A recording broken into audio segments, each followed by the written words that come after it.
ನಮಸ್ಕಾರ. ವಿಡಿಯೋ ನೋಡುವಂತ ಎಲ್ಲ ಆತ್ಮೀಯ ವೀಕ್ಷಕರಿಗೆ ಹಾಗೂ ನನ್ನ ಮುದ್ದು ವಿದ್ಯಾರ್ಥಿ ಬಳಗಕ್ಕೆ ಹೃದಯಪೂರ್ವಕ ಧನ್ಯವಾದಗಳನ್ನ ಹೇಳುತ್ತಾ ಇವತ್ತಿನ ವಿಡಿಯೋದಲ್ಲಿ ನಿಮ್ಗೆ ಏನು ಕಲಿಸಿಕೊಡ್ತಾ ಇದ್ದೇನೆ ಅಂದ್ರೆ ವೋಟರ್ ಕಾರ್ಡ್ ಯಾವ ರೀತಿಯಾಗಿ ತಿದ್ದುಪಡಿಯನ್ನ ಮಾಡಬಹುದು, ಜೊತೆಗೆ ಹೊಸದಾಗಿ ವೋಟರ್ ಕಾರ್ಡ್ ಅನ್ನ ಯಾವ ರೀತಿಯಾಗಿ ನಾವು ಪಡೆಯಬಹುದು ಅನ್ನುವಂತ ವಿಧಾನವನ್ನ ನಿಮ್ಗೆ ಇಲ್ಲಿ ಸಂಪೂರ್ಣವಾಗಿ ತಿಳಿಸಿಕೊಡ್ತಾ ಇದ್ದೀನಿ. ಮೊದಲನೇದಾಗಿ ನಾನು ಸಂಪೂರ್ಣವಾಗಿ ಓಪನ್ ಮಾಡ್ಕೋತಾ ಇದ್ದೇನೆ. ಇದರ ಒಂದು ವೆಬ್ಸೈಟ್ ನ ಲಿಂಕ್ ಕೂಡ ನಾನು ವಿಡಿಯೋ ಡಿಸ್ಕ್ರಿಪ್ಷನ್ ಅಲ್ಲಿ ಹಾಕಿರ್ತೇನೆ. ಓಕೆ, ಅವಾಗ ಏನ್ ಮಾಡ್ಬೇಕಂದ್ರೆ ಈ ರೀತಿಯಾದಂತಹ ಒಂದು ವೋಟರ್ ಸರ್ವಿಸ್ ಪೋರ್ಟಲ್ ಕೂಡ ಸಂಪೂರ್ಣವಾಗಿ ಓಪನ್ ಆಗಿರುತ್ತೆ.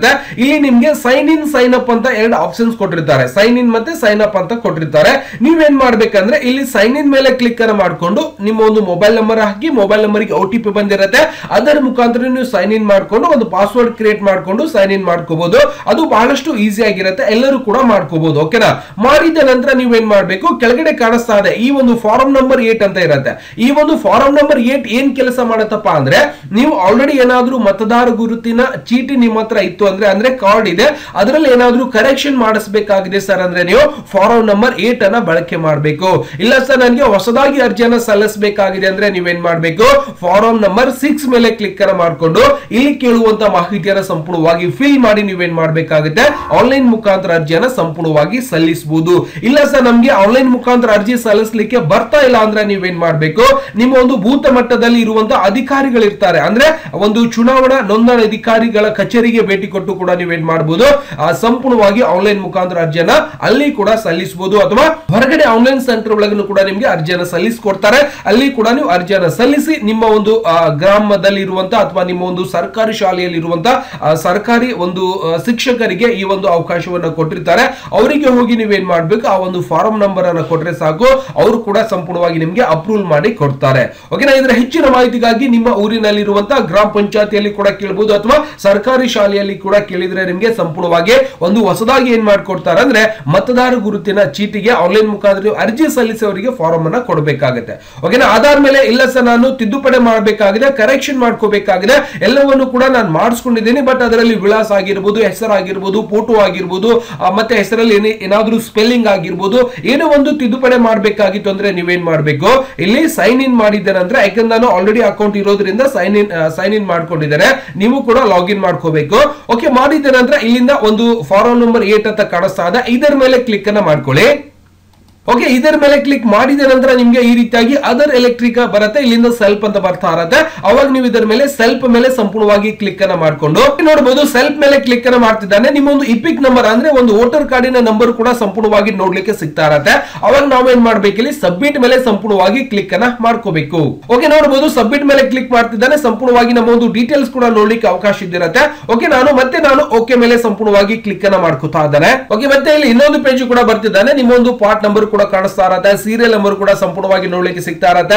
ಇಲ್ಲಿ ಅಪ್ಲಿಕೇಶನ್ ಅವರು ನೀವು ಏನನ್ನ ತಿದ್ದುಪಡಿ ಮಾಡ್ಲಿಕ್ಕೆ ಬಯಸ್ತಾ ಇದೀರಿ ಅಂತ ಕೇಳುತ್ತೆ. ಸಪೋಸ್ ಇಲ್ಲಿಂದ ಶಿಫ್ಟಿಂಗ್ ರೆಸಿಡೆನ್ಸಿ ಅಂತ ಬರುತ್ತೆ, ಅಂದ್ರೆ ನೀವು ಒಂದು ಊರಿಂದ ಬೇರೆ ಊರಿಗೆ ಹೋಗ್ತಾ ಇದೀರಿ ಅಂದ್ರೆ ಈ ಒಂದು ಪ್ರದೇಶದಿಂದ ಬೇರೆ ಒಂದು ಜಿಲ್ಲೆಗೆ ಅಥವಾ ನೀವು ಬೇರೆ ಒಂದು ರಾಜ್ಯಕ್ಕೆ ಹೋಗ್ತಾ ಇದೀರಿ ಅಂದ್ರೆ ನೀವು ಕೂಡ ಏನ್ ಮಾಡಬಹುದು, ಇಲ್ಲಿಂದ ಈ ಒಂದು ಶಿಫ್ಟಿಂಗ್ ಮೇಲೆ ಕ್ಲಿಕ್ ಅನ್ನ ಮಾಡ್ಕೊಂಡು ನೀವು ಒಂದು ವಿಳಾಸವನ್ನ ಬದಲಾವಣೆ ಮಾಡ್ಕೋಬಹುದು. ಯಾಕಂದ್ರೆ ಈಗ ಒಂದು ಜಿಲ್ಲೆಯಲ್ಲಿ ಇದ್ದಿರ್ತೀರಿ, ಆ ಒಂದು ಜಿಲ್ಲೆಯನ್ನ ಬಿಟ್ಟು ಬೇರೆ ಒಂದು ಜಿಲ್ಲೆಗೆ ಶಿಫ್ಟ್ ಆಗ್ತಾ ಇದೀರಿ ಅಂದ್ರೆ ನೀವೇನ್ ಮಾಡ್ಬೇಕು, ಇದನ್ನ ಕ್ಲಿಕ್ ಅನ್ನ ಮಾಡ್ಕೋಬೇಕು.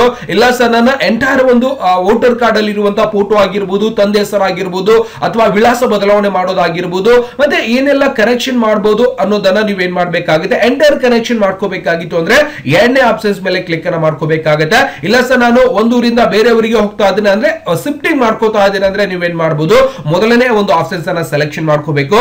ನಾನೇನ್ ಮಾಡ್ತಾ ಇದ್ದೀನಿ, ಕರೆಕ್ಷನ್ ಎಂಟರ್ ಅಂತ ಇರುತ್ತೆ, ಇದರ ಮೇಲೆ ಕ್ಲಿಕ್ ಅನ್ನ ಮಾಡ್ಕೊಂಡು ನಾವೇನ್ ಮಾಡ್ಬೇಕಾಗುತ್ತೆ, ಓಕೆ ಮೇಲೆ ಕ್ಲಿಕ್ ಅನ್ನ ಮಾಡ್ಕೋಬೇಕಾಗುತ್ತೆ. ಯಾಕಂದ್ರೆ ಇದರಲ್ಲಿ ಫೋಟೋ ಬದಲಾವಣೆ ಮಾಡ್ಲಿಕ್ಕೆ ಅವಕಾಶ ಇರುತ್ತೆ, ಹೆಸರು ಬದಲಾವಣೆ ಮಾಡಬಹುದು, ತಂದೆ ಹೆಸರು ಬದಲಾವಣೆ ಮಾಡಬಹುದು, ಮತ್ತೆ ಇನ್ನಿತರ ಎಡಿಟ್ ಮಾಡ್ಲಿಕ್ಕೆ ಕೂಡ ನಮ್ಗೆ ಇಲ್ಲಿಂದ ಕರೆಕ್ಷನ್ ಮಾಡ್ಕೊಳ್ಳಿಕ್ಕೆ, ಜನ್ಮ ದಿನಾಂಕ ತಿದ್ದುಪಡಿ ಮಾಡ್ಲಿಕ್ಕೂ ಕೂಡ ನಾವು ಇದನ್ನ ಬಳಕೆ ಮಾಡ್ಕೋಬೇಕಾಗುತ್ತೆ. ಓಕೆನಾ? ನಾನು ಓಕೆ ಮೇಲೆ ಸಂಪೂರ್ಣವಾಗಿ ಕ್ಲಿಕ್ ಅನ್ನ ಮಾಡ್ಕೋತಾ ಇದ್ದೇನೆ. ಓಕೆ, ನೋಡಬಹುದು ಇಲ್ಲಿಂದ ಇನ್ನೊಂದು ಪೇಜ್ ಗಳು ಕೂಡ ಸಂಪೂರ್ಣವಾಗಿ ನಮ್ಮ ಒಂದು ಡೀಟೇಲ್ಸ್ ಕೂಡ ನೋಡ್ಲಿಕ್ಕೆ ಸಿಗ್ತಾ ಇರುತ್ತೆ. ಈಗ ಏನ್ ಮಾಡ್ಬೇಕಪ್ಪ ಅಂದ್ರೆ ನೆಕ್ಸ್ಟ್ ಮೇಲೆ ಕ್ಲಿಕ್ ಅನ್ನ ಮಾಡ್ಕೋಬೇಕು. ಓಕೆ, ನೋಡಬಹುದು ನೆಕ್ಸ್ಟ್ ಮೇಲೆ ಕ್ಲಿಕ್ ಮಾಡ್ತಿದ್ದಾನೆ, ಇನ್ನು ಕೆಲವೊಂದಿಷ್ಟು ಡೀಟೇಲ್ಸ್ ಅನ್ನ ನೋಡ್ಲಿಕ್ಕೆ ಸಿಗ್ತಾ ಇರುತ್ತೆ. ಇದರಲ್ಲಿ ನಿಮ್ಮ ಒಂದು ಆಧಾರ್ ಕಾರ್ಡ್ ನಂಬರ್ ಕೂಡ ನಾವು ಲಿಂಕ್ ಮಾಡಿಸಬೇಕಾಗುತ್ತೆ, ಮೊಬೈಲ್ ನಂಬರ್ ಕೂಡ ಲಿಂಕ್ ಮಾಡಿಸ್ಕೋಬಹುದು. ಜೊತೆಗೆ ನಿಮ್ಮ ಒಂದು ಇಮೇಲ್ ಐಡಿ ಕೂಡ ಸಂಪೂರ್ಣವಾಗಿ ಲಿಂಕ್ ಅನ್ನ ಮಾಡಿಸ್ಕೋಬಹುದು. ಸಪೋಸ್ ನೀವು ಆಧಾರ್ ಲಿಂಕ್ ಮಾಡಿಸಬೇಕಾಗಿತ್ತು ಅಂದ್ರೆ ಆಧಾರ್ ಮೇಲೆ ಕ್ಲಿಕ್ ಅನ್ನ ಮಾಡಿಕೊಂಡು ನಿಮ್ಮ ಒಂದು ಆಧಾರ್ ಕಾರ್ಡ್ ನಂಬರ್ ಅನ್ನ ಸಂಪೂರ್ಣವಾಗಿ ಹಾಕೋಬೇಕಾಗುತ್ತೆ. ಜೊತೆಗೆ ನಿಮ್ಮ ಒಂದು ಮೊಬೈಲ್ ನಂಬರ್ ಅಥವಾ ನಿಮ್ಮ ತಂದೆಯವರದು, ತಾಯಿಯವರದು, ಬೇರೆಯವ್ರದ್ದು ಏನಾದ್ರೂ ಮೊಬೈಲ್ ನಂಬರ್ ಇತ್ತು ಅಂದ್ರೆ ಇದನ್ನ ಕ್ಲಿಕ್ ಅನ್ನ ಮಾಡ್ಕೋಬೇಕು. ಇಲ್ಲ ಸರ್ ನಂದೇ ಮೊಬೈಲ್ ನಂಬರ್ ಇದೆ ಅಂದ್ರೆ ನೀವು ಸೆಲ್ಫ್ ಮೇಲೆ ಕ್ಲಿಕ್ ಅನ್ನ ಮಾಡಿಕೊಂಡು ಮೊಬೈಲ್ ನಂಬರ್ ಕೂಡ ಸಂಪೂರ್ಣವಾಗಿ ಹಾಕೋಬೇಕಾಗುತ್ತೆ. ಜೊತೆಗೆ ಇಮೇಲ್ ಐಡಿ ಇತ್ತು ಅಂದ್ರೆ ಹಾಕಬೇಕು, ಇಲ್ಲ ಅಂದ್ರೂ ಕೂಡ ನಡೆಯುತ್ತೆ. ಓಕೆನಾ? ಅಂದ್ರೆ ಕಡ್ಡಾಯವಾಗಿ ನಿಮ್ಮ ಒಂದು ಆಧಾರ್ ಕಾರ್ಡ್ ನಂಬರ್ ಹಾಕೊಳ್ಳಿ. ಆಧಾರ್ ಕಾರ್ಡ್ ನಂಬರ್ ಹಾಕಿದ ನಂತರ ನಿಮ್ಮ ಒಂದು ಮೊಬೈಲ್ ನಂಬರ್ ಕೂಡ ಇದಕ್ಕೆ ವೋಟರ್ ಕಾರ್ಡ್ ಗೆ ಸಂಪೂರ್ಣವಾಗಿ ಲಿಂಕ್ ಅನ್ನ ಮಾಡಿಸ್ಕೋಬೇಕಾಗುತ್ತೆ. ಓಕೆ, ನಾನು ಎರಡನ್ನು ಕೂಡ ಫಿಲ್ ಮಾಡ್ಕೋತಾ ಇದ್ದೇನೆ. ಓಕೆ, ಆಧಾರ್ ಕಾರ್ಡ್ ಮತ್ತೆ ಮೊಬೈಲ್ ನಂಬರ್ ಸಂಪೂರ್ಣವಾಗಿ ಫಿಲ್ ಮಾಡಿದ ನಂತರ ಸಪೋಸ್ ನಿಮಗೆ ಇಮೇಲ್ ಐಡಿ ಹಾಕ್ಬೇಕು ಅನ್ಸಿತ್ತು ಅಂದ್ರೆ ಇಮೇಲ್ ಐಡಿ ಮೇಲೆ ಕ್ಲಿಕ್ ಅನ್ನ ಮಾಡ್ಕೊಂಡು ನಿಮ್ಮೊಂದು ಇಮೇಲ್ ಐಡಿ ಕೂಡ ಕಂಪ್ಲೀಟ್ ಆಗಿ ಇಲ್ಲಿಂದ ಹಾಕೋಬಹುದು. ಹಾಕಿದ ನಂತರ ಮತ್ತೇನ್ ಮಾಡ್ಬೇಕು, ನೆಕ್ಸ್ಟ್ ಮೇಲೆ ಕ್ಲಿಕ್ ಅನ್ನ ಮಾಡ್ಕೋಬೇಕು. ಓಕೆ, ನೋಡಬಹುದು ನೆಕ್ಸ್ಟ್ ಮೇಲೆ ಕ್ಲಿಕ್ ಮಾಡ್ತಿದ್ದಾನೆ. ಈ ರೀತಿಯಾಗಿ ಇನ್ನೊಂದು ಪೇಜ್ ಕೂಡ ಸಂಪೂರ್ಣವಾಗಿ ಓಪನ್ ಆಗಿರುತ್ತೆ. ಇದರಲ್ಲಿ ನೀವು ಏನನ್ನ ತಿದ್ದುಪಡಿ ಮಾಡಿಸಲಿಕ್ಕೆ ಬಯಸ್ತಾ ಇದ್ದೀರಾ ಅಂತ ಕೇಳುತ್ತೆ. ಅಂದ್ರೆ ಒಂದು ಸರ್ತಿ ತಿದ್ದುಪಡಿ ಮಾಡಿದಾಗ 4 ಮಾಹಿತಿಯನ್ನ ಮಾತ್ರ ತಿದ್ದುಪಡಿ ಮಾಡಬಹುದು. ಇವತ್ತು ಹೆಸರು ತಿದ್ದುಪಡಿ ಮಾಡ್ಲಿಕ್ಕೆ ಅವಕಾಶ ಇದೆ, ಜೆಂಡರ್ ತಿದ್ದುಪಡಿ ಮಾಡಬಹುದು, ಜನ್ಮ ದಿನಾಂಕ ತಿದ್ದುಪಡಿ ಮಾಡಬಹುದು, ತಂದೆ ಹೆಸರು ತಿದ್ದುಪಡಿ ಮಾಡಬಹುದು, ಅಡ್ರೆಸ್ ಅನ್ನ ತಿದ್ದುಪಡಿ ಮಾಡಬಹುದು, ಮತ್ತೆ ಮೊಬೈಲ್ ನಂಬರ್ ಕೂಡ ಬದಲಾವಣೆ ಮಾಡಬಹುದು. ಇಲ್ಲ ಸರ್ ಫೋಟೋ ಕೂಡ ಬದಲಾವಣೆ ಮಾಡ್ಲಿಕ್ಕೆ ಅವಕಾಶ ಇರುತ್ತೆ. ಒಟ್ಟಾರೆಯಾಗಿ ಒಂದು ಸರ್ತಿಗೆ ನೀವು 4 ಮಾಹಿತಿಯನ್ನ ಮಾತ್ರ ತಿದ್ದುಪಡಿ ಮಾಡ್ಲಿಕ್ಕೆ ಅವಕಾಶ ಇದ್ದಿರತ್ತೆ ಅನ್ನೋದು ಕೂಡ ನಾವು ಸಂಪೂರ್ಣವಾಗಿ ನೋಡ್ತಾ ಇದೀವಿ. ನೀವು ಏನನ್ನ ತಿದ್ದುಪಡಿ ಮಾಡಿಸಲಿಕ್ಕೆ ಬಯಸ್ತಾ ಇದೀರೋ ಅದನ್ನ ಸೆಲೆಕ್ಷನ್ ಮಾಡ್ಕೊಂಡು ನೀವೇನ್ ಮಾಡ್ಬೇಕು, ನೆಕ್ಸ್ಟ್ ಮೇಲೆ ಕ್ಲಿಕ್ ಅನ್ನ ಮಾಡ್ಕೋಬೇಕು. ಸರ್ ನಾನು ಒಂದು ಜೆಂಡರ್ ಚೇಂಜ್ ಮಾಡ್ತಾ ಇದ್ದೇನೆ, ಹೆಸರು ಚೇಂಜ್ ಮಾಡ್ತಾ ಇದ್ದೇನೆ, ಏನ್ ಚೇಂಜ್ ಮಾಡ್ತಾ ಇದ್ದೇನೆ ಅದರ ಮೇಲೆ ಕ್ಲಿಕ್ ಅನ್ನ ಮಾಡ್ಕೋಬೇಕು. ಅವಾಗ ನಾನೇನ್ ಮಾಡ್ತೀನಿ, ಇಲ್ಲಿಂದ ಡಿಒಬಿ ಅಂದ್ರೆ ಜನ್ಮ ದಿನಾಂಕವನ್ನ ಕರೆಕ್ಷನ್ ಮಾಡ್ತಾ ಇದ್ದೇನೆ ಅಂದ್ರೆ ನೀವು ಜನ್ಮ ದಿನಾಂಕ ಮೇಲೆ ಕ್ಲಿಕ್ ಅನ್ನ ಮಾಡ್ಕೋಬಹುದು. ಮಾಡಿದ ನಂತರ ಇಲ್ಲಿಂದ ನಿಮ್ಮ ಒಂದು ಡಿಒಬಿ ಡೇಟ್ ಕೂಡ ಸಂಪೂರ್ಣವಾಗಿ ಕೇಳುತ್ತೆ. ಅದಕ್ಕೆ ಸಂಬಂಧಪಟ್ಟಿರುವಂತ ನಿಮ್ಮ ಒಂದು SLC ಮಾರ್ಕ್ಸ್ ಕಾರ್ಡ್ ಆಗಿರಬಹುದು, ಮತ್ತೆ ಇನ್ನಿತರ ನಿಮ್ಮ ಒಂದು ಆಧಾರ್ ಕಾರ್ಡ್ ಆಗಿರಬಹುದು, ಇದರಲ್ಲಿ ಕೇಳಿರುವಂತಹ ಫೈಲ್ ಅಲ್ಲಿ ಇದರಲ್ಲಿ ಬರುವಂತಹ ಲಿಸ್ಟ್ ಅಲ್ಲಿ ಯಾವ್ದಾದ್ರು ಒಂದು ಮಾಹಿತಿಯನ್ನು ನೀವು ಇಲ್ಲಿ ಅಥವಾ ಡೇಟ್ ಆಫ್ ಬರ್ತ್ ಒಂದು ಸರ್ಟಿಫಿಕೇಟ್ ಆಗಿರಬಹುದು, ಇದರಲ್ಲಿ ಯಾವುದೋ ಒಂದು ಡಾಕ್ಯುಮೆಂಟ್ಸ್ ಅನ್ನು ನೀವು ಇಲ್ಲಿ ಕಂಪಲ್ಸರಿ ಅಪ್ಡೇಟ್ ಮಾಡಬೇಕಾಗುತ್ತೆ. ಇಲ್ಲಿಂದ ಫೈಲ್ ತಗೊಂಡು ನೀವು ಅದನ್ನ ಸಂಪೂರ್ಣವಾಗಿ ಅಪ್ಲೋಡ್ ಮಾಡ್ಕೊಂಡು ಏನ್ ಮಾಡಬೇಕಾಗುತ್ತೆ, ಇದರ ಮೇಲೆ ಕ್ಲಿಕ್ ಅನ್ನ ಮಾಡ್ಕೊಳ್ಳಿ. ಮಾಡಿದ ನಂತರ ನಿಮ್ಗೆ ಯಾವ ಒಂದು ಫೈಲ್ ಅನ್ನು ಅಲ್ಲಿ ಅಪ್ಲೋಡ್ ಮಾಡಬೇಕಾಗಿದೆಯೋ ಆ ಒಂದು ಫೈಲ್ ಅನ್ನು ಕೂಡ ನೀವು ಸಂಪೂರ್ಣವಾಗಿ ನೀವು ಕಂಪ್ಲೀಟ್ ಆಗಿ ಅಪ್ಲೋಡ್ ಅನ್ನ ಮಾಡಬಹುದು. ಓಕೆನಾ? ಮಾಡಿದ ನಂತರ ಇಲ್ಲಿಂದ ಕೂಡ ನಾವು ಸ್ವಲ್ಪ ಒಂದು ಡಾಕ್ಯುಮೆಂಟ್ಸ್ ಕೂಡ ನೀವು ಒಂದು ಪ್ಯಾನ್ ಕಾರ್ಡ್ ಆಗಿರಬಹುದು ಯಾವುದೋ ಒಂದು ಅಪ್ಲೋಡ್ ಮಾಡ್ಲಿಕ್ಕೆ ಅವಕಾಶ ಇರುತ್ತೆ. ಇನ್ನಿಂದ ಜನ್ಮ ದಿನಾಂಕ ಕೂಡ ಸಂಪೂರ್ಣವಾಗಿ ಚೇಂಜಸ್ ಮಾಡಿ ನೀವು ನೆಕ್ಸ್ಟ್ ಮೇಲೆ ಕ್ಲಿಕ್ ಅನ್ನ ಮಾಡ್ಕೋಬೇಕಾಗುತ್ತೆ. ಯಾಕಂದ್ರೆ ನನ್ನ ಹತ್ರ ಯಾವುದು ಕರೆಕ್ಷನ್ ಮಾಡುವಂತ ಅವಕಾಶ ಇಲ್ಲದೆ ಇರೋದ್ರಿಂದ ನಾನೇನ್ ಮಾಡ್ತಾ ಇದ್ದೇನೆ, ಇದನ್ನ ಸಂಪೂರ್ಣವಾಗಿ ಇಲ್ಲಿಂದ ನಿಮ್ಗೆ ತೋರಿಸ್ತಾ ಇದ್ದೀನಿ. ಓಕೆನಾ? ಸೆಲ್ಫ್ ಡಿಕ್ಲರೇಷನ್ ಫಾರಂ ಬರುತ್ತೆ, ಅದನ್ನು ಕೂಡ ನೀವೇನ್ ಮಾಡ್ಬೇಕು, ಯಾಕಂದ್ರೆ ಇಲ್ಲಿ ಸಬ್ಮಿಟ್ ಮಾಡಿದ ನಂತರ ಈ ಒಂದು ಫಾರ್ಮ್ ಓಪನ್ ಆಗುತ್ತೆ. ನಿಮ್ಮ ಡೀಟೇಲ್ಸ್ ಅನ್ನ ಅಪ್ಲೋಡ್ ಮಾಡ್ಕೊಂಡ್ಬಿಡಿ. ಅದಾದ್ಮೇಲೆ ಇಲ್ಲಿ ಕಾಣಿಸಿರೋ ಸಬ್ಮಿಟ್ ಮಾಡಬೇಕಾಗಿತ್ತು ಅಂದ್ರೆ ಈ ಒಂದು ಕ್ಯಾಪ್ಚರ್ ಕೋಡ್ ಕೆಳಗಡೆ ಹಾಕಿ ನೀವೇನ್ ಮಾಡ್ಬೇಕು, ಪ್ರಿವ್ಯೂ ಮೇಲೆ ಒಂದ್ಸಾರಿ ಕ್ಲಿಕ್ ಅನ್ನ ಮಾಡ್ಕೊಳ್ಳಿ, ಚೆಕ್ ಮಾಡ್ಕೊಳ್ಳಿ. ಅದಾದ್ಮೇಲೆ ಸೇವ್ ಮೇಲೆ ಕಂಟಿನ್ಯೂ ಮಾಡಿ ಸಬ್ಮಿಟ್ ಮಾಡಿದ್ರೆ ಸಂಪೂರ್ಣವಾಗಿ ನಿಮ್ಮೊಂದು ಆನ್ಲೈನ್ ಅಪ್ಲಿಕೇಶನ್ ಸಂಪೂರ್ಣವಾಗಿ ಫಿಲ್ ಆಗಿರುತ್ತೆ. ಓಕೆ, ಸಂಪೂರ್ಣವಾಗಿ ನೀವು ಸೆಲ್ಫ್ ಡಿಕ್ಲರೇಷನ್ ಮತ್ತೆ ಸಬ್ಮಿಷನ್ ಮಾಡಿದ ನಂತರ ಈ ಒಂದು ಫಾರ್ಮ್ ಅನ್ನು ಸಂಪೂರ್ಣವಾಗಿ ನೀವೇನ್ ಮಾಡಬೇಕು, ಡೌನ್ಲೋಡ್ ಮಾಡಿ ಒಂದು ರೆಫರೆನ್ಸ್ ಗೆ ಅಕ್ಲೋಸ್ಮೆಂಟ್ ಒಂದು ರೆಸಿಪ್ಟ್ ಕೂಡ ಬರುತ್ತೆ, ಅದನ್ನು ಕೂಡ ಸಂಪೂರ್ಣವಾಗಿ ಡೌನ್ಲೋಡ್ ಮಾಡ್ಕೋಬಹುದು.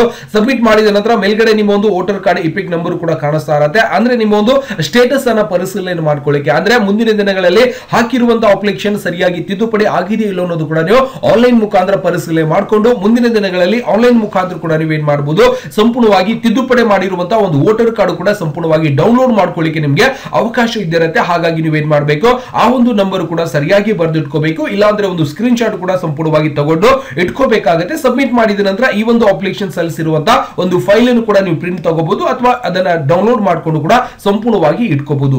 ದಯವಿಟ್ಟು ಹೇಳಿರುವಂತಹ ಮಾಹಿತಿ ಸಂಪೂರ್ಣವಾಗಿ ಅರ್ಥ ಆಗಿದೆ ಅಂತ ಅನ್ಕೋತಾ ಇದ್ದೇನೆ. ಈ ರೀತಿಯಾಗಿ ನಾವೇನ್ ಮಾಡಬಹುದು, ಮೊಬೈಲ್ ಫೋನ್ ಒಳಗಡೆನೆ ನಾವು ವೋಟರ್ ಕಾರ್ಡ್ ಕರೆಕ್ಷನ್ ವನ್ನ ಬಹಳಷ್ಟು ಸರಳವಾಗಿ ಮತ್ತೆ ಅತ್ಯಂತ ವೇಗವಾಗಿ ಮಾಡುವಂತಹ ವಿಧಾನವನ್ನ ಸಂಪೂರ್ಣವಾಗಿ ಹೇಳ್ಕೊಟ್ಟಿದ್ದೇನೆ. ಆ ಮುಂದಿನ ದಿನಗಳಲ್ಲಿ ಯಾರಿಗೆಲ್ಲ ಹೊಸದಾಗಿ ಒಂದು ಮತದಾರ ಗುರುತಿನ ಚೀಟಿ ಪಡಿಬೇಕಾಗಿದೆ, ಅದಕ್ಕೆ ಯಾವ ರೀತಿಯಾಗಿ ಅರ್ಜಿಯನ್ನ ಸಲ್ಲಿಸಬೇಕು ಅನ್ನುವಂತವ್ರು ಇದ್ರು ಅಂದ್ರೆ ದಯವಿಟ್ಟು ಕಮೆಂಟ್ಸ್ ಅನ್ನ ಮಾಡಿಕೊಡಿ. ಮತ್ತೆ ಇದೇ ರೀತಿಯಾಗಿ ಹಲವಾರು ವಿಡಿಯೋಸ್ ಗಳನ್ನ ಮಾಡಿ ಯೂಟ್ಯೂಬ್ ಅಲ್ಲಿ ಅಪ್ಲೋಡ್ ಮಾಡ್ತಾ ಇರ್ತೀನಿ. ಪ್ರತಿಯೊಂದು ವಿಡಿಯೋಸ್ ಗಳನ್ನ ನೋಡೋ ಮುಖಾಂತರ ಇವತ್ತು ಕಂಪ್ಯೂಟರ್ ಶಿಕ್ಷಣ ಮತ್ತೆ ಇನ್ನಿತರ ಮಾಹಿತಿಗಳನ್ನು ಕೂಡ ಸಂಪೂರ್ಣವಾಗಿ ಪಡಿತಾ ಇರ್ತಾರೆ. ದಯವಿಟ್ಟು ಹೇಳಿರುವಂತಹ ಮಾಹಿತಿ ಸಂಪೂರ್ಣವಾಗಿ ಅರ್ಥ ಆಗಿದೆ ಅಂತ ಅನ್ಕೋತಾ ಇದ್ದೀನಿ. ಮತ್ತೆ ಶಿವಣ್ಣ ಮುಂದಿನ ವಿಡಿಯೋದಲ್ಲಿ. ನಮಸ್ಕಾರ. ವಿಡಿಯೋ ನೋಡುವಂತ ಎಲ್ಲ ಆತ್ಮೀಯ ವೀಕ್ಷಕರಿಗೆ